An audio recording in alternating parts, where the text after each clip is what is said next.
Saya yakin Anda pernah merasakannya. Tiba-tiba, ada lonceng alarm berbunyi di dada Anda. Jantung berdebar keras, napas memburu, tangan berkeringat. Anda tahu tidak ada bahaya, tapi tubuh Anda berkata sebaliknya. Itu adalah serangan panik, kecemasan, atau mungkin kemarahan yang tiba-tiba meledak saat seseorang hanya salah memarkir mobil.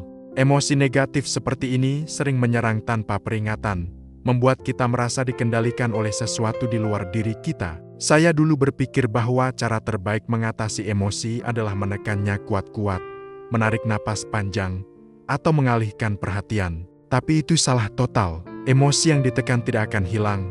Ia akan menumpuk dan meledak di waktu yang salah.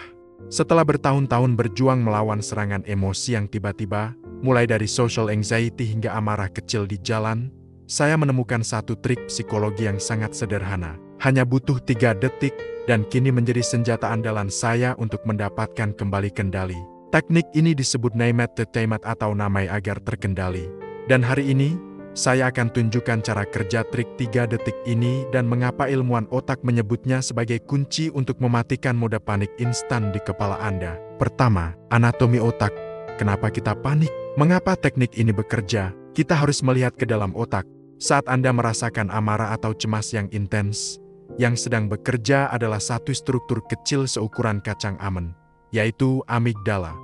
Pusat alarm dan emosi primitif di otak kita. Amigdala hanya tahu satu cara bereaksi, lawan, lari, atau mematung. Saat amigdala menyala, ia merampas sumber daya otak, dan disinilah masalahnya. Sebaliknya, ada korteks prefrontal, bagian yang terletak tepat di belakang dahi Anda, yang menangani logika, perencanaan, dan pengendalian diri. Saat amigdala Anda menyala merah dan berteriak bahaya, korteks prefrontal cenderung mati. Anda tidak bisa berpikir jernih. Anda hanya bereaksi. Ketika kita menerapkan name it, kita memaksa aliran informasi emosional yang panas dari amigdala untuk melakukan perjalanan yang lebih jauh, yaitu naik ke korteks prefrontal. Dengan kata lain, kita mengaktifkan bagian logis otak. Hanya dengan memberi nama pada emosi, Anda mengubahnya dari pengalaman emosional murni menjadi objek yang bisa dianalisis. Anda tidak lagi berada di dalam emosi itu, tetapi Anda melihatnya dari luar. Anda mengubah subjek saya cemas menjadi objek ini adalah cemas. Kedua, langkah 3 detik name it. Lalu, bagaimana cara saya mengimplementasikannya dalam momen kritis 3 detik? Ini adalah panduan persis yang saya gunakan. Detik 1, hentikan total. Begitu Anda merasa sinyal pertama dari serangan emosi, jantung mulai berdebar, tangan mengepal, atau napas terasa dangkal, langsung hentikan apapun yang Anda lakukan. Ambil jeda, bahkan jika hanya 1 detik. Secara fisik, Anda menciptakan ruang antara pemicu dan reaksi Anda. Detik 2, identifikasi jujur. Kenali dengan jujur apa yang Anda rasakan. Apakah ini rasa cemas, rasa marah, rasa insecure, atau mungkin rasa putus asa? Jangan mencoba menilai emosi itu sebagai baik atau buruk, atau mencari-cari alasannya. Tugas Anda hanyalah menamai emosi yang paling dominan saat itu. Detik 3, ucapkan namanya. Ini yang paling krusial. Ucapkan nama emosi itu dengan lantang atau di dalam hati. Contoh, ini adalah rasa cemas, atau aku sedang marah pada situasi ini. Hanya dengan 3 kata itu, ini rasa cemas, Anda menciptakan jarak. Anda mengatakan pada diri sendiri, saya bukan cemas. Saya adalah individu yang sedang mengamati rasa cemas. Anda kini adalah pengamat, bukan korban. Dan ajaibnya, proses fisika dan kimia di otak Anda mulai berubah. Amigdala mulai tenang karena korteks prefrontal sudah mengambil alih kendali.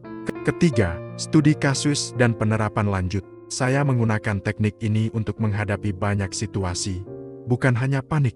Studi kasus 1, mengatasi insecurity. Misalnya, saat saya ragu mengunggah video karena takut dikritik, daripada lari dan menunda, saya berkata, ini adalah rasa insecure terhadap opini orang lain. Dengan menamainya, saya bisa melihat bahwa insecurity itu hanyalah sebuah pikiran yang didasarkan pada rasa takut, bukan fakta. Itu menjadi lebih mudah diabaikan. Studi kasus 2, mengelola amarah di tempat kerja saat rekan kerja membuat kesalahan besar yang merusak proyek saya. Rasa marah itu mendidih. Sebelum saya meledak, saya pergi ke toilet, melihat cermin, dan berkata, ini adalah rasa frustrasi mendalam akibat hilangnya kontrol. Setelah menamainya, saya bisa kembali dan menangani masalah itu secara logis, fokus pada solusi, bukan pelepasan amarah. Ini bukan tentang menghilangkan emosi. Emosi akan selalu ada dan itu wajar. Ini tentang mengendalikan respons Anda terhadap emosi itu. Ini adalah langkah pertama menuju kecerdasan emosional yang lebih tinggi. Semakin sering Anda latihan menamai emosi, semakin cepat korteks prefrontal Anda mengambil alih kendali saat krisis. Mulailah dengan hal kecil hari ini. Saat Anda merasa sedikit kesal karena macet, jangan langsung mengumpat. Katakan, ini adalah rasa frustrasi. Dan rasakan bagaimana Anda mulai mendapatkan kembali kendali atas pikiran Anda. Ingatlah, Anda tidak harus menunggu emosi berlalu untuk bertindak logis. Kunci menuju ketenangan sejati adalah pengakuan dan penamaan. Ambil jeda, namai emosi Anda, dan kendalikan hidup Anda. Tulis di kolom komentar, apa emosi pertama yang akan Anda coba namai agar terkendali malam ini. Jika video ini membantu Anda mendapatkan kendali diri, jangan lupa like dan subscribe untuk konten psikologi dan filosofi praktis lainnya. Sampai jumpa.